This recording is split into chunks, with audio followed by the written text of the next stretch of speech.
know, every month for 5 or 6 years, Rick and I have been coming here, and I think every month we say, this is an interesting month. And once again, we have a very interesting month, and the primary source, I think, of interest in astrology, as in life, is contrast.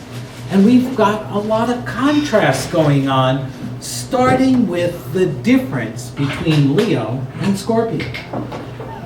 Yes, and before we move into the difference between Leo and Scorpio, I just wanted that what you were saying about contrast.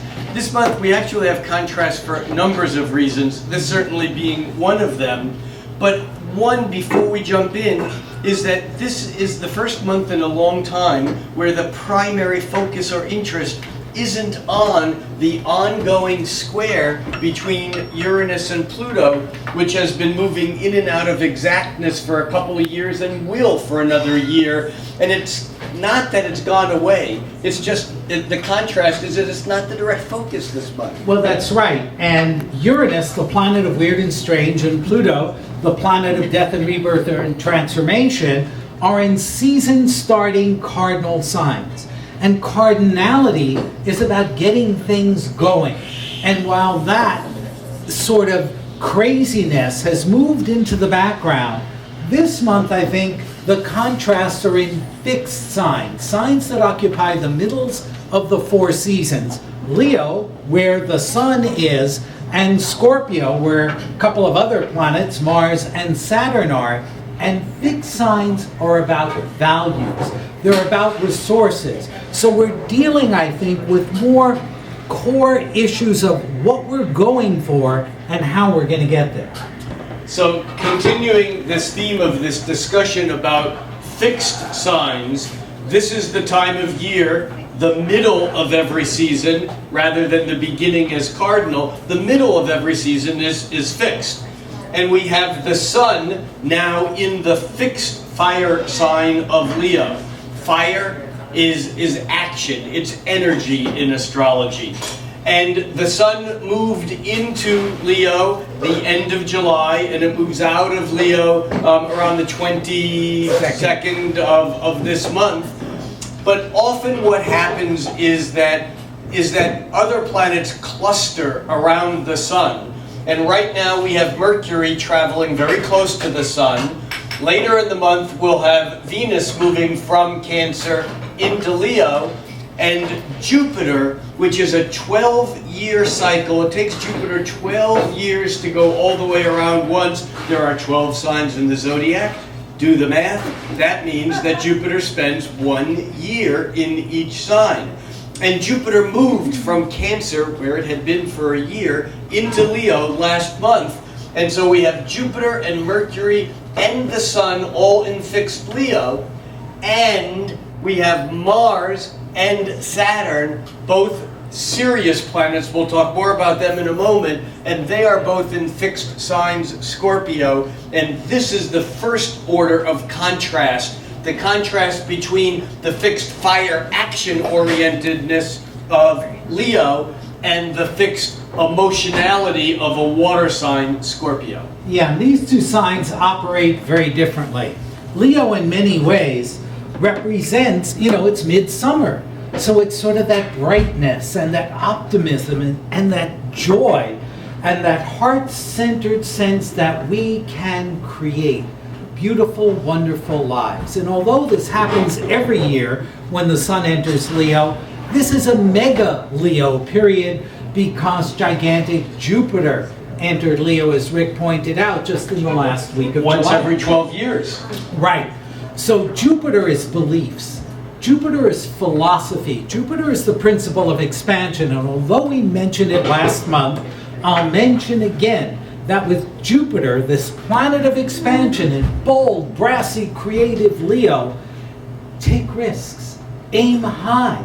It's about aspiring to something that ennobles the heart, that fills you with love, with joy, with the best qualities of Leo, which are about creation. This is our time to be the creators. That's what it means to have the sun in Leo. that the principle of creation through the sun and through Leo is particularly strong.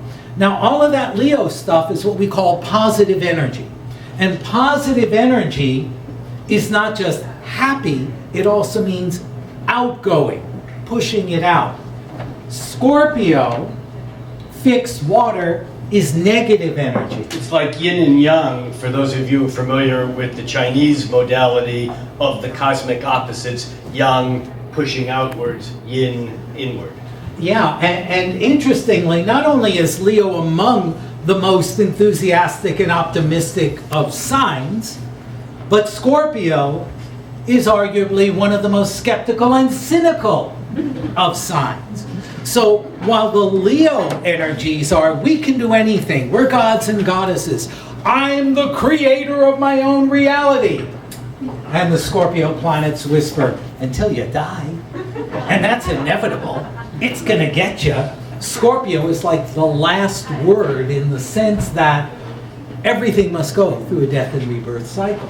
So this contrast to the extremes of life and all of its potential and endings or loss with all of its menace seems to be a front row issue this month. Yeah, it's, as you were talking, what really struck me, and we'll come back to this in a couple of different directions, is the extreme difference between the bright summer sun. When the sun is in Leo, that time of year, late July through late August, the sun, even in the wonderful great northwest, we still have this relentless sun that when it shows up, the sun in Leo is fixed. It's at the same place every day. It's the hot summer sun. And what that does is it makes the flowers go like this. I'm here in my beauty. I'm shining back, the reflection of the sun. There's something about Leo which says, put it all on display. Leo is sometimes associated with theatrics, with drama. It's about the show. The sun is out. What you see is what you get. There's a real world, well, maybe not to Scorpio always, but there's a real world out there that has things in it because they cast shadows. It's not about the shadows, though. That's Scorpio. And yet the summer sun is distracting because we think that's all there is. When the sun's out, there's nothing else. But then we look at what happens around Halloween when the sun is in Scorpio. Now the sun isn't in Scorpio, but Saturn, which has been there for a couple of years, and Mars, which is there for a few months.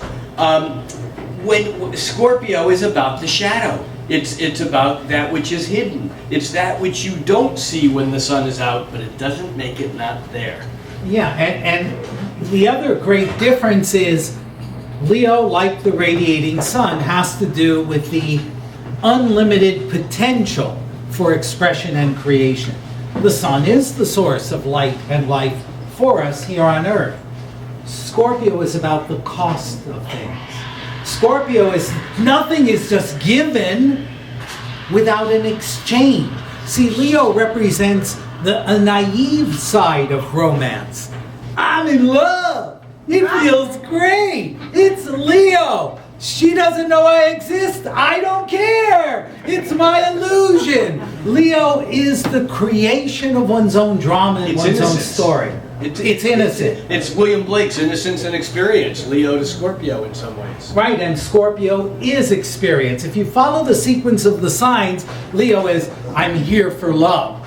And then Virgo, well, I better clean up, I better trim my mustache and my ear hairs and, get this all right. Then we actually meet in Libra, the sign of partnership and relationship, and the commitment to the fusion is in Scorpio. And anyone who's ever been in love and stayed with that person long enough from love to go deeper into an intimate day-to-day relationship with bills to pay, with values to arise that differ, understand that journey from innocence to experience.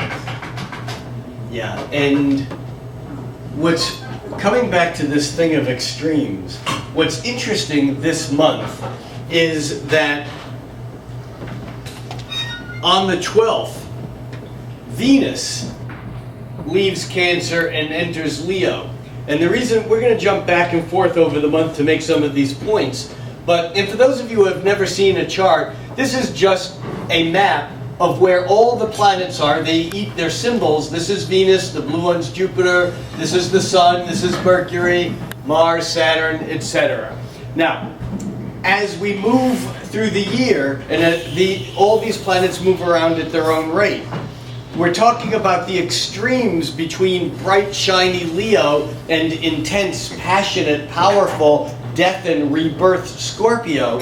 And one of the fascinating things, and I don't know that I've ever quite seen it like this before, is that when Venus moves into Leo, Venus is tracking and going to catch up to, because Venus moves faster, Venus is going to catch up to Jupiter. And Venus and Jupiter are called the benefics. Venus is love and pleasure, Jupiter's growth and expansion. So they're the sweet planets. I call them the cosmic good guys, but right. Actually good guy, good girl, whatever. Yeah. But Venus and Jupiter are arguably, from the ancient traditions, when they were much more value-oriented than we are, Venus and Jupiter were the good planets, and Mars and Saturn were the bad planets. Now here's the interesting thing. Venus and Jupiter, Venus love, Jupiter the magnifying lens, more love, are in innocent, outgoing, bright, sunny Leo. While the bad guys, Mars, the god of war, Mars, the physical side of passion and feeling, and Saturn, the tester. Saturn is Satan. It's without the Christian judgment of we all deserve shit. Saturn is it's karma. It's you get what you deserve. But in astrology, Saturn and Mars are the harder planets to work with, and they are in the hard side of Scorpio. And they will join together on the 25th of this month. Venus and Jupiter join together on the 17th. In an 8-day period, we have astrology's traditional sweet planets coming together in an optimistic sign, and astrology's sour, spicy planets coming together in a skeptical Scorpio. So that's why we're so focused on the contrast between these signs this month. Because these double conjunctions, there's no bigger party, bigger birthday cake, bigger pile of presents than Venus conjunct Jupiter in Leo. And there is no more Scrooge-ish, down in the coal mines, dirt under the nails, struggle to survive than Mars conjoined Saturn in Scorpio. So in a way, it's the 17th and the 25th. Yeah. So in a way, the 17th is a party day, and on the 25th we get the bill. Right. And I mean, metaphysically speaking. well, that brings us to something I love talking about, and that's about the different sides of Leo. Now, Leo is, we talked about his enthusiasm and the creativity and magnanimity, generosity. well, hopefully, but that's when the Leo, or the Leo in any of us, whether we're Leo or not, develops enough maturity to move beyond the narcissistic, infantile, egocentric stage of self-discovery, wow, I'm cool, and becomes an adult and takes that sense of self and importance and is magnanimous and generous with it. When fire signs, which are basically optimistic, when they turn sour, they're much more painful than sour signs engaging sour circumstances. In a way, it's because it's a false ego. It's the insecurity, and we all know Leos who are truly loving and giving and magnanimous, and we all know Leos who just don't mean it, even though they want everyone to know how magnanimous and generous they are. They're basically insecure. The question is, what is the motivational factor? Right, and even for non-Leos, again, for all of us. Well, we're all signs. Right, we're all signs, but to varying degrees. Like, we're all humans. Some of us are taller, shorter, different color, different, et cetera, et cetera. That's your natal chart, your uniqueness. This is our collective pattern. So in this collective Leo period of time, I think there are also situations in which I feel confident and I'm generous. And there are situations where I'm insecure and I'm not generous. And I think hopefully part of the magnifying glass of Jupiter in Leo is to help us recognize the differences between false confidence and real confidence, and where we can, to cultivate confidence that's rooted in real trust of yourself and your creative capacities. Yeah, this confidence issue is an interesting issue because it can define how much we come on with our energy at any given point in time. And I think here there's an interesting little side Leo story, and it's the difference between boy Leos and girl Leos. Now, the thing is, astrologically, we're all, I mean, what sex organs we're wearing doesn't necessarily define how yin or yang we are. But I watched a National Geographic special many years ago and learned more about Leo than I did out of reading all the astrology books I ever read. And I watched a lioness protect her young from a rhino who was licking his lips thinking, yum, lunch. And the rhino was coming forward, and the lioness put herself between the rhino and her cubs. Never roared, never growled, never snarled, never made a motion, just stood there and looked at the rhino. And it was a look that said, you may be 10 times bigger than me, and you may be able to kill me, but I'll mess you up beyond belief on the way if you mess with my kids. And the rhino eventually backed away. And this comes to, whereas the boy Leos, they spend their whole lives kind of boisterously, feisty, fighting, defining who the top dog or alpha lion is. And there's this roaring and chest beating and things that we associate with that Leo drama.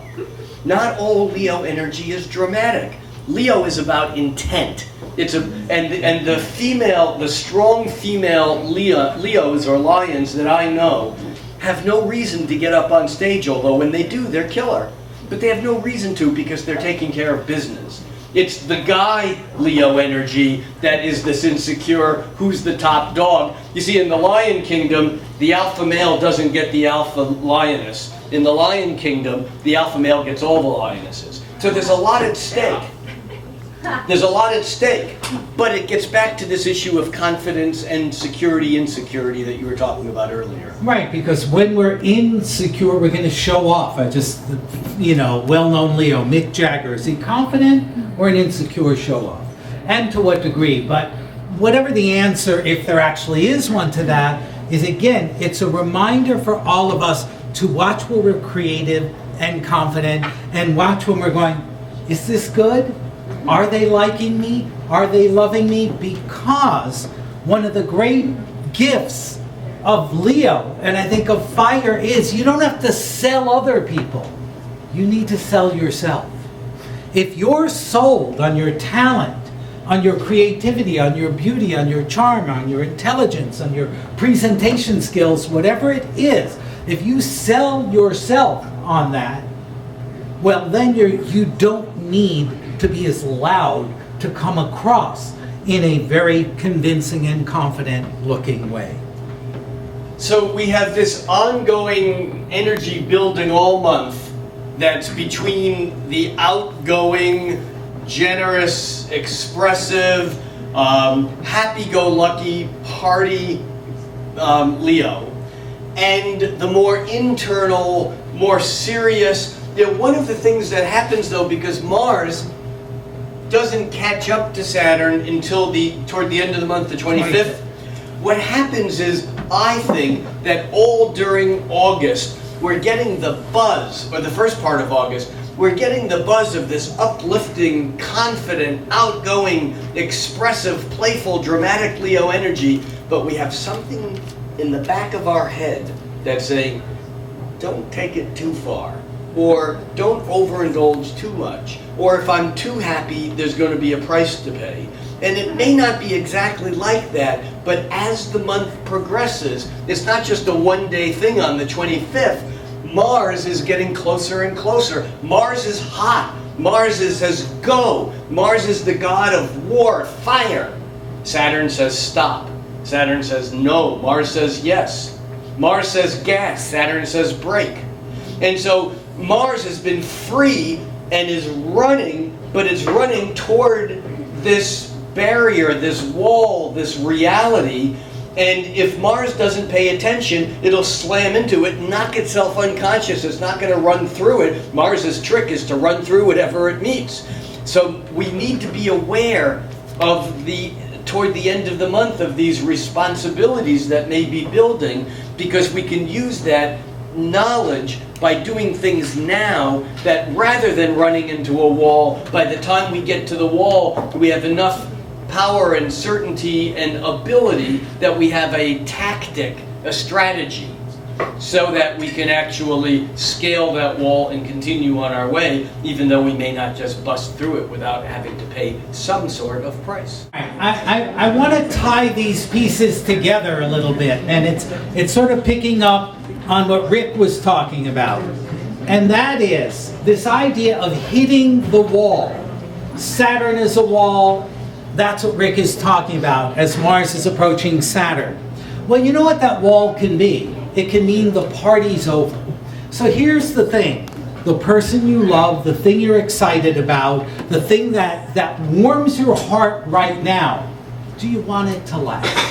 And if you do want it to last, you need to take your foot off the gas enough to make sure that you've got the tools, the structure, and the system to build a framework that will endure, because Mars can join Saturn. Mars's action, Saturn's structure can be building structures. So it's like, imagine that you have a lot coming in. That's wonderful. Take 10%, take 20%, take a piece of your time, your energy, and your attention, and invest it in maintenance, because it will take maintenance to endure. So we could tell this is the astrological story of one of the great love affairs of your life that winds up being a horror show unless you do the preparation as you go. What's the preparation in a relationship when you're opening up and getting turned on to somebody? Part of the preparation for a real lasting relationship is to be real.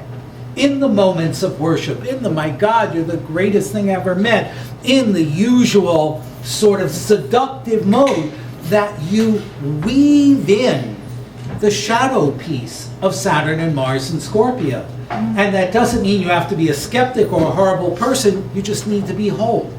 Who here doesn't poop?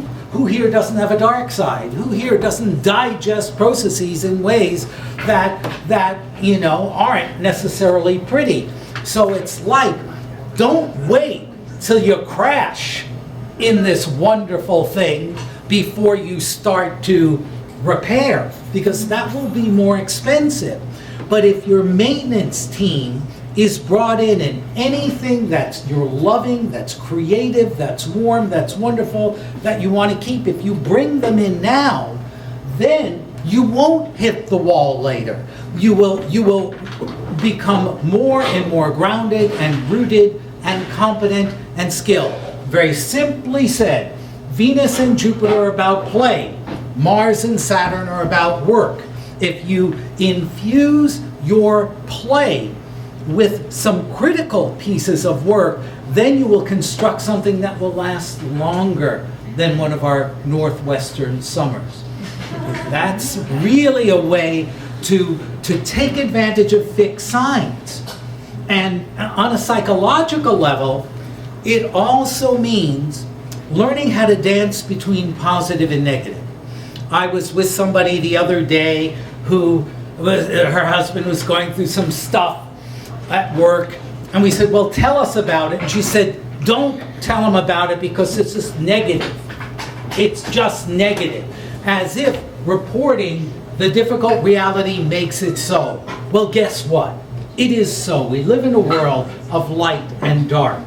And again, if you want love and joy to last in your life, if you want health to last in your life, you're going to have to work at it somewhere and do some of the darker parts, some of the parts that aren't fun.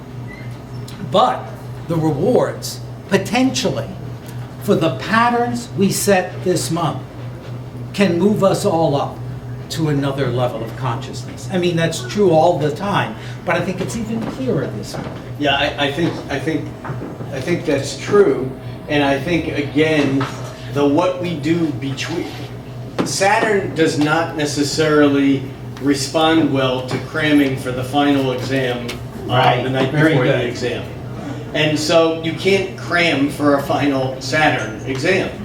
And so this Mars coming up to Saturn on the 25th in some ways is like that. And the more we can do the work between now and then, day by day, the better off we'll be. And in fact, I'm thinking of some of the global political situations that right now are in this kind of Leo extravagance, if you will. I mean, there's this show, things seem to be happening more, whatever your judgments are about them. And it may be that we reach some limit or we get closer to something that happens towards the end of the month that says this can't go on like this. Yeah, the heartfelt Leo stuff backed up with work again becomes institutionalized and endures as a healthy thing.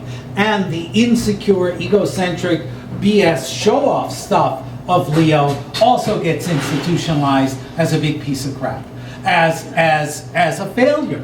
As a commitment to failure. I mean, don't we do this in life sometimes? It's not like I want to fail. It's like I'm going to struggle with this thing, even if it kills me.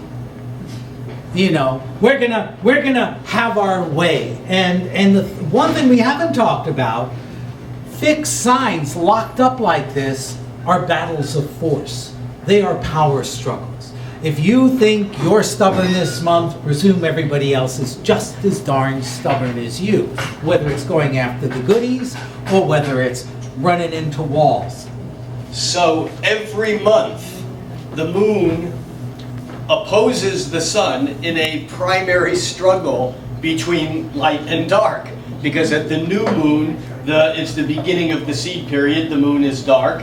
And halfway through the cycle, at the full moon, the moon is as light as it gets, reflecting the maximum light of the sun. And this month, that occurs on August 10th. And it occurs in fixed signs because the sun and Mercury and Jupiter on that day are in fixed Leo. The moon, opposite it, is in fixed Aquarius.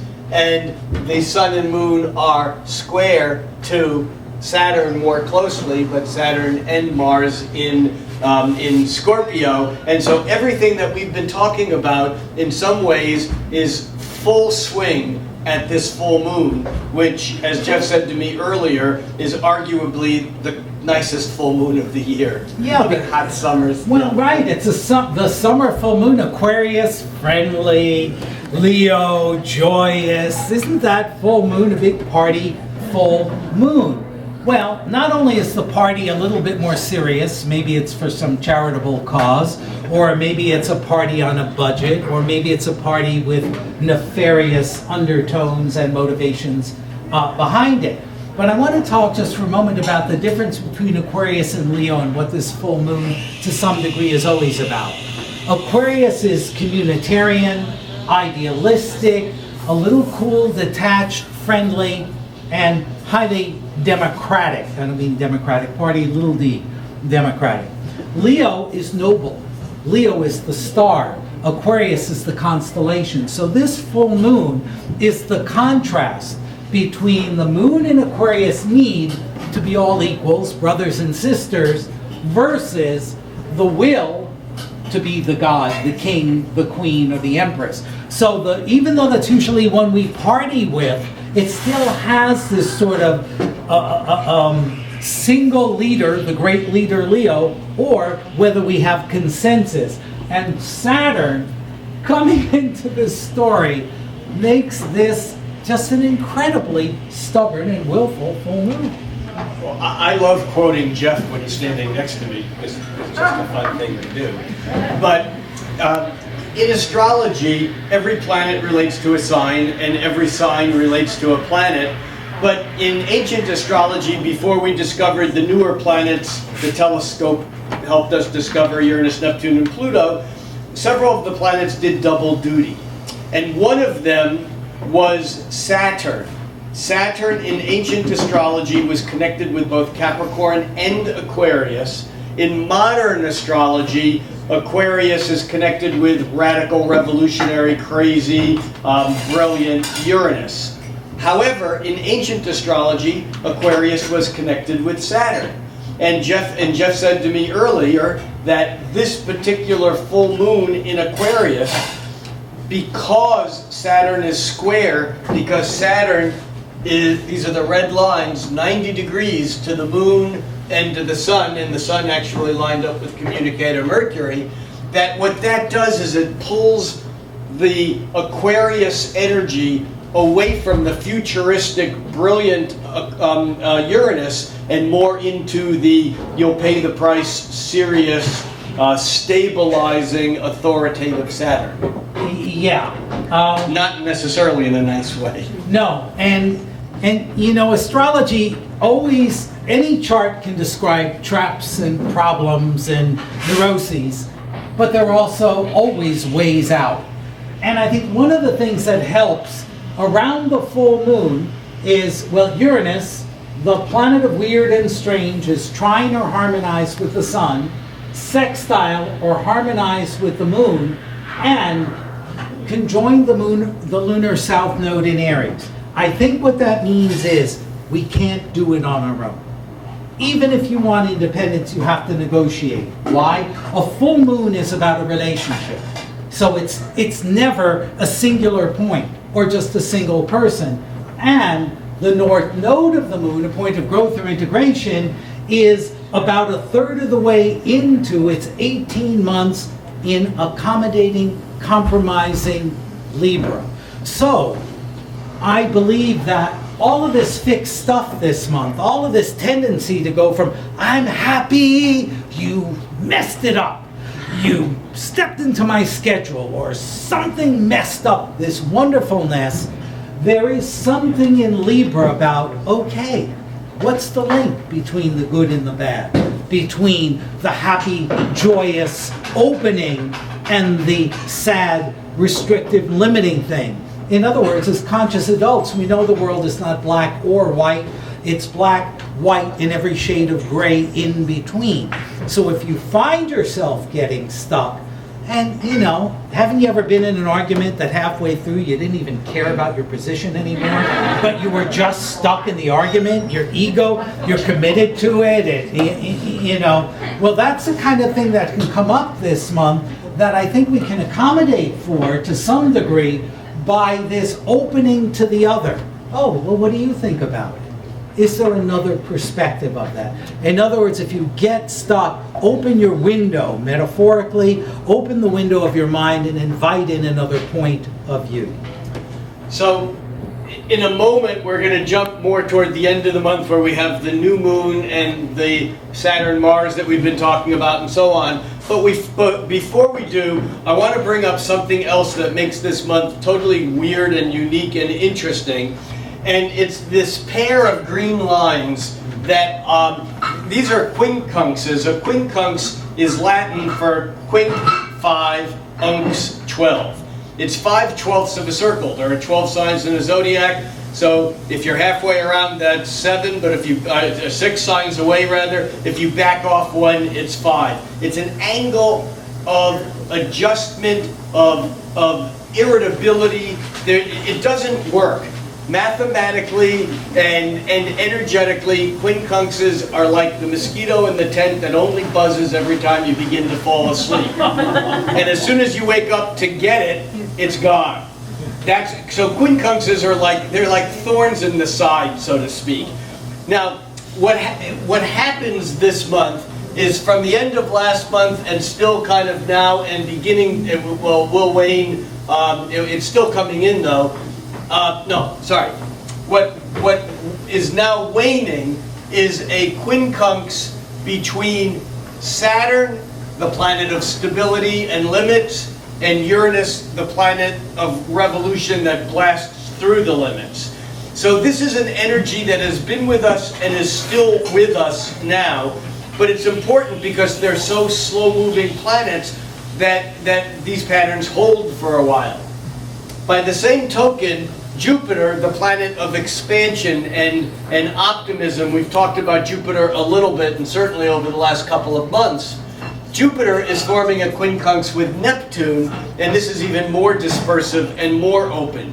Now, what this means is that these two angles of irritability in some ways are happening throughout the first part of this month while we're dealing with all these extremes. We're trying to adjust between the how much is enough, how much to hold in.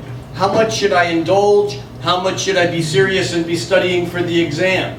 I want to pass the exam, but it's summer and I want to go surfing or whatever. And so I think these two aspects, these two quincunx aspects, sit in the background or on side stage and influence us all month, because there's no easy solution to being stuck in that argument. Yeah, and so we can get in the challenging place of, do I act or don't I act? And I think the thing is, if you're clear about your intention, you can make adjustments in your methods. Don't lose sight of the bigger picture. It is solid. It goes back to that thing of confidence. If you're solid in your beliefs, you're not going to be necessarily that uptight about the methods, about how you get there. If you truly believe in what you're doing, if you're insecure in yourself or unsure of your belief, then you may find yourself compensating by controlling smaller things, or the process, where the process is not really the problem. The process, the problem is in finding a comfortable place in yourself with it. And I think what Rick is saying here is, it's tough to find a comfortable place. Yes, right but now. I think what you said is really the only way, the only intelligent way we can deal with this, and that is be aware that there is no one single problem. There is no one single solution to the problem, even though we know we have it. It's still not the solution. And as Jeff just said, the intelligent strategy is to be aware that circumstances change, and that if we're committed to adjusting to the changing circumstances, like a surfer on a wave, I don't have to control the wave. I just have to kind of keep going with that with grace. And sometimes that means making severe changes to what my initial strategy or assumptions were based upon how they're changing. Yeah, when we return to our fundamental here, the joyous outgoing, I'm God, I can create anything, I'm a Leo, or feel that way, a lot of which can be healthy, versus Scorpio, when's it going to kill me, what's it going to cost me? I think we start tilting toward the practical side in the second half of the month. Mercury, the planet of intellect, moves into earthy Virgo, which turns minds away from the Leo, everything is possible, to the Virgo, how do I make things possible? And then And that's on the 15th, did you say? on the 15th, then on the 22nd, the sun of will and consciousness shifts from Leo to Virgo, and the shift from Leo to Virgo is the shift from the will to create and express to the refinement of that creativity and that expression into an effective, efficient, working system. So that earthy energy of Virgo starts coming on stronger in the latter part of the month. And of course, the sun always changes signs. The earliest is ever the 18th. The latest is the 23rd of any month. So astrologically, on the level of the sun, of will and creativity, there's always a shift in the last third of the month. This one is particularly strong. Well, it's strong because on the 22nd the moon moves into that night. The moon moves into the sun moves into Virgo, but it's followed by the moon moving into Virgo, and we have a new moon just a few days later, which really emphasizes that Virgo energy. And on top of that, Virgo is an earth sign. It has to do with being practical. Or we get locked into frustrating patterns because, as Rick said, and this is so important, we waited till the last minute to do our homework. Rick pointed out that Saturn is about time. Chronos is Saturn in Greek, father time. The full moon has Saturn at right angles. The new moon has a Mars-Saturn conjunction on that same day. So it's like, hey kids, you want to have all the goodies? Great. Just be clear about what you want and how much you're willing to work for it. That's the combination that seems to fit. And bringing this full circle to how you opened with the extreme, or the difference between the outgoing Leo and the serious pay the price or the price will be extracted Scorpio, is that just a day later, Venus, bright, shiny, Venus makes a square to Mars, and just a day after the new moon, makes a trine to Uranus, which is open and fiery and new and exciting, and then runs into the square to Saturn and Mars. It's like a microcosm of the entire month, all in a couple-day period. Yeah, although I was thinking Venus in Leo square Mars in Scorpio is a lovely girl in a summer dress meeting a dangerous guy wearing black leather. This is the Venus in Leo. It is, and trine Uranus. Yes, I'm free. I can just show off. I can have fun. And there's Mars and Saturn going, there are consequences. And I want to make a point here. I am not, men are responsible for their behavior. I want to make that very clear. And there is no such thing as provocative dressing which deserves this. But it can come up in other ways. We've just charmed somebody. I've been so charming, male, female, young, old. I'm sexy. I've shown them how bright I am. Shown them my little chest hairs and my boobs or whatever. And it's really looking good. And they're going, yeah, it's the work that counts. We don't care about the package nearly as much as we care about productivity. So, have we ruined the month of Leo? No, we have one last thing to talk about on August 29th. Yes. Well, I can't save us, but I can present the illusion of saving us. And this has to do with the sun in Virgo on the 29th coming into direct opposition to nebulous, spiritual, spacey Neptune. And although I don't think it's a saving act, it's an act that says imagination, even with Darth Vader arriving and ending the party, or not Darth Vader, but Saturn, Satan, the Grim Reaper, kind of extracting the price, that's Mars-Saturn thing. Even with that happening, imagination still survives. Right, and what it can do, do you ever run into a wall in some part of your life, and then imagination showed you a world beyond those walls? That's what Neptune is about. This Sun-Neptune opposition is a nice Friday night on August 29th that suggests that if things have gotten too narrow and too tight in your perspective or circumstances, that imagination can broaden the field of possibilities to almost a limitless degree. All right, we good? So there's August 2014. All right, so we're going to say thank you very much.